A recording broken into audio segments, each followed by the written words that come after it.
All right, so KDE Gear has a new update, 26.04. KDE is turning 30 this year.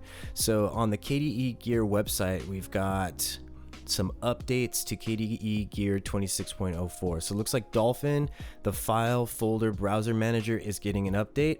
In version 26.04, Dolphin lets you add keyboard shortcuts to nearly any option in any menu, plugin, or extension. That's pretty cool because I love keyboard shortcuts. The first thing I do when I get on a new OS is I reset all the keyboard shortcuts. I just try to find the easiest way to just use the keyboard instead of using the mouse. So let's just say you find yourself often switching the order of files between order by name and order by date created. You can make a shortcut to do that with one click or a couple key presses, which is pretty cool.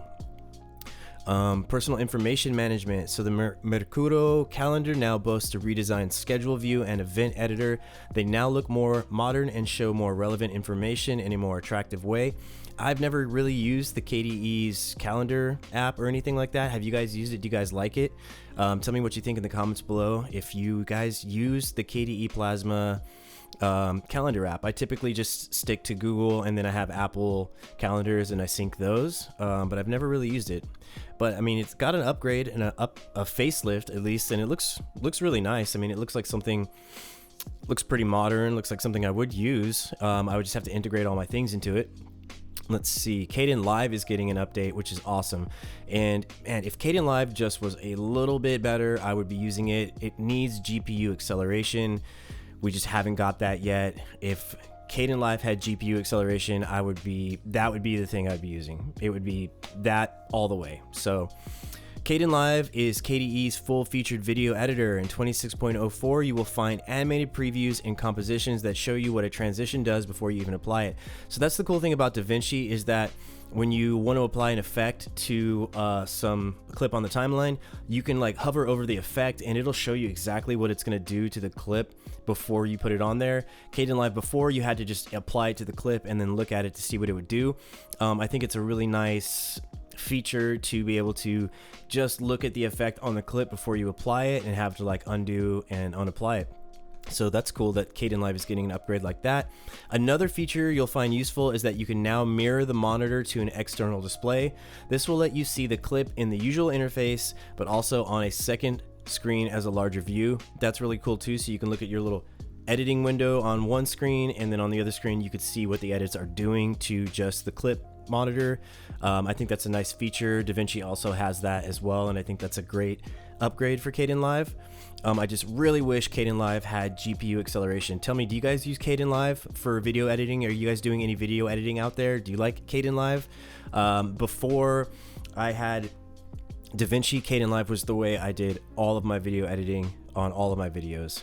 Except for the very, very beginning, I was using like iMovie way back in the day. And iMovie actually worked really well, but I needed like way more. And I wanted to just use my Linux computer for it.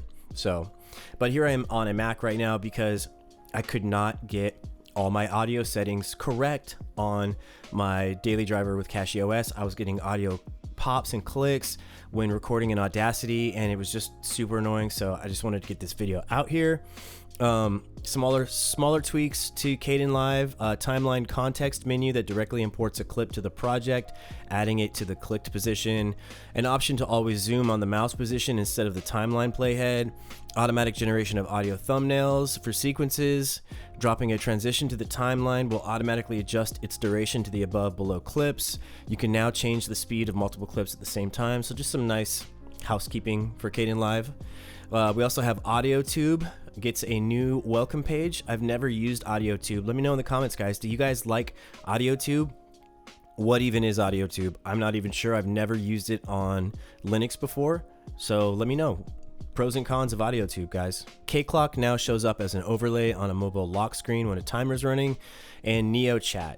I have not used a chat room since like AOL way back in the day. Is like, are chat rooms still a popular thing?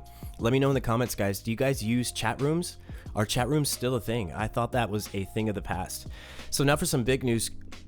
KDE Plasma 6.7 is ready with Wayland session management and other new improvements. So 6.7 is coming out soon.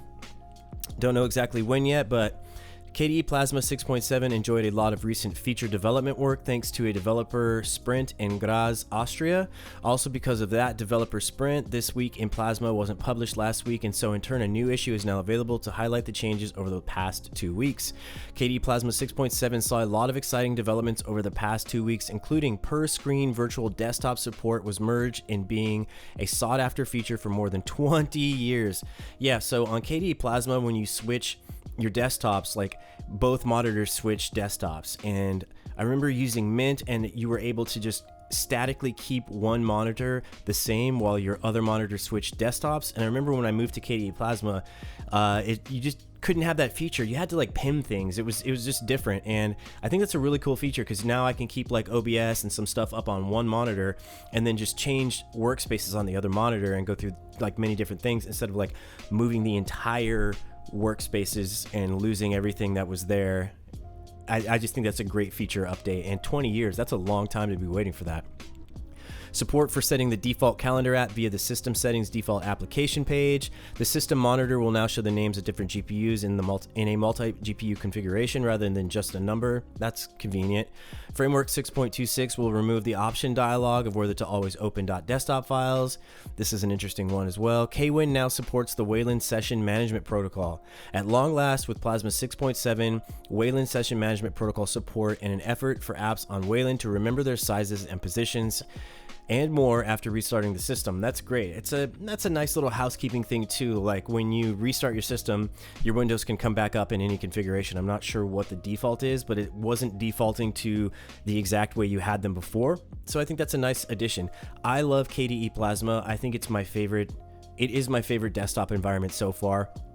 What do you guys think? Do you guys like KDE Plasma? What's your favorite desktop environment? Let me know in the comments below. And also let me know if you guys found this helpful. Thanks for watching. Subscribe, hit the bell to get notified, and I'll see you guys in the next one. Peace.